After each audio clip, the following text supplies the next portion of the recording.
truth of the matter is that most people don't realize that the majority of people suffer their first major heart attack on Monday morning between 8 a.m. and 9 a.m. People getting ready to go to jobs that they don't like, jobs that are making them sick. What is it that you could love doing 7 days a week that'll bring a smile to your face? Think about that. You've got to start saying yes to your life. You've got to start saying yes to your dreams, yes to your unfolding future, yes to your potential.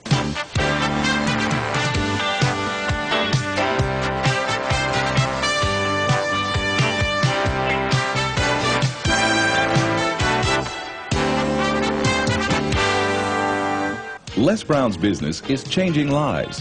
He touches thousands of people each year.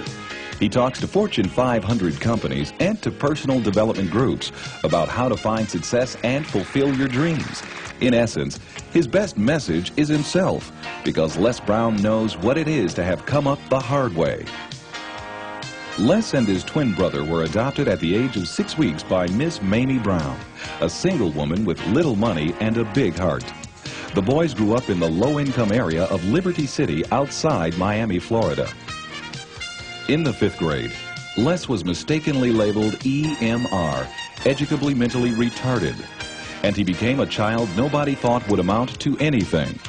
After making it through high school, Les set out to prove them wrong. He started on the radio, moved to Ohio, and made himself a local star as a fast-talking disc jockey. He soon became an influential community spokesman. Then he ran for the Ohio State Legislature, where he served 3 terms and became chairman of its Human Resources Committee. Les Brown is now a nationally acclaimed motivational speaker who's taught thousands of people the techniques he's used to overcome the obstacles he's faced in his own life.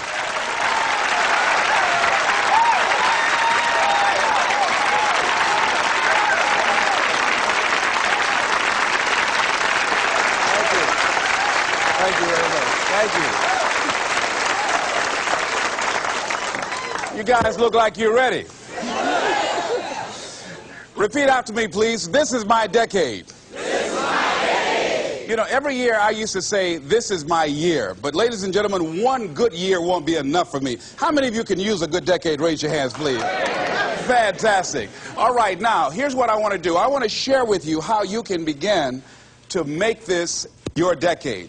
How many of you know within yourself, if you ask yourself the question, have I done all that I'm capable of doing or being and living up to my potential, how many of you have to really answer, no, I have not done all that I can do? Raise your hands, please. Okay, very good. Now, here's what we know. That people don't do what they know in life, but what they do is they operate within the context of the vision they have of themselves. So what I want to share with you is how to begin to get a larger vision of yourself and how to begin to make this your decade. Because in order to do that, it's going to be very challenging. It's going to require a lot of work on your part, an ongoing process of personal and professional self-mastery. And it's going to require that you begin to see yourself worthy of the requirements in terms of effort, in terms of commitment, in terms of action, in terms of preparation, or whatever it is that you need to do in order to take your life where you want to take it. So one of the first things I ask you to do is I want you to look at your life right now and think about something that's important to you, something that gives your life a sense of value. Think about something that you'd like to have, or something you'd like to create for you or your family or for society. I want you to hold this thought in mind. Now, one of the first things I want you to do is don't worry about the inner conversation that you're going to have. Don't worry about how you're going to do it. That's going to come. You're going to develop a plan of action. You will find the way. You'll become the kind of person that can attract the people, the resources, and everything you need in order to make that become reality. But I want you to be mindful of your inner conversation. I remember once I was sitting in an audience, and Zig Ziglar, who I consider one of the greatest motivational speakers on the planet, he was giving a speech. And I was out in the audience, and I saw him going back and forth, and within myself I said, I'd like to do that. I can do that. And I leaned over to the guy next to me. I said, how much do they pay him to do that?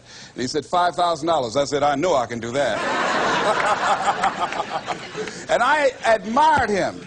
And then On the way home, when I was driving from Tampa, Florida, back to Miami, Florida, my inner conversation kicked in, and it said, Les Brown, you can't do that. You don't have a college education. Les Brown, you can't do that. You don't have the money. You don't have the contacts. You've never worked for a major corporation. What makes you think that you can make more in 1 hour talking than you've made working for a whole month?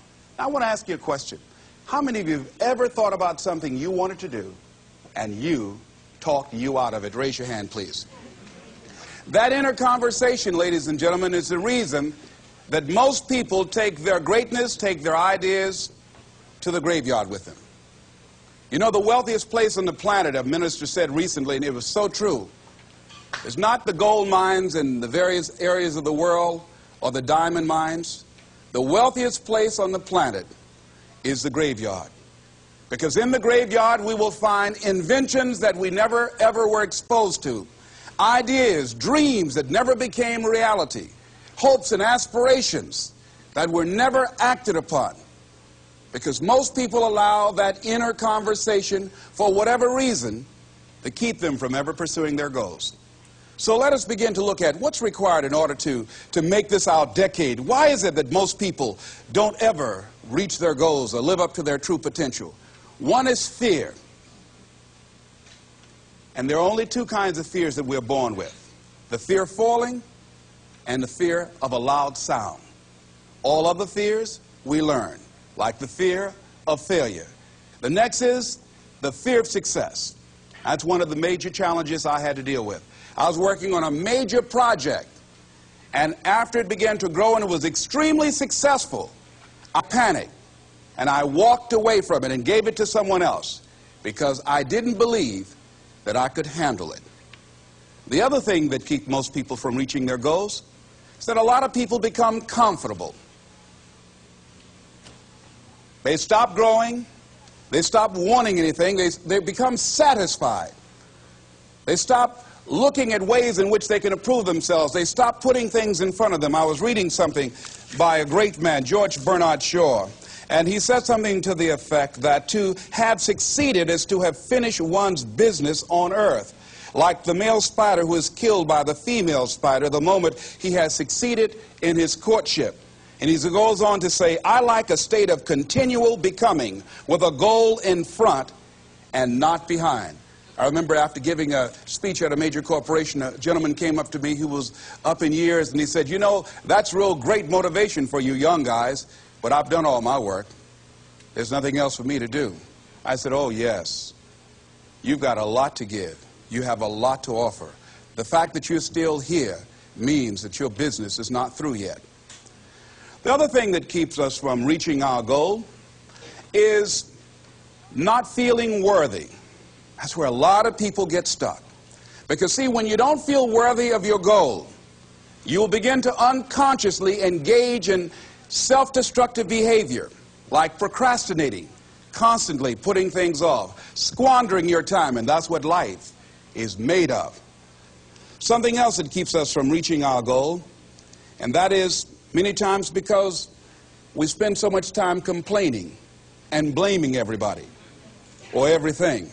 I'm reminded of a friend of mine who talked about the fact that one day he was walking by this house and some people were sitting on a porch, and there was a dog on the porch, and this dog was just moaning and groaning.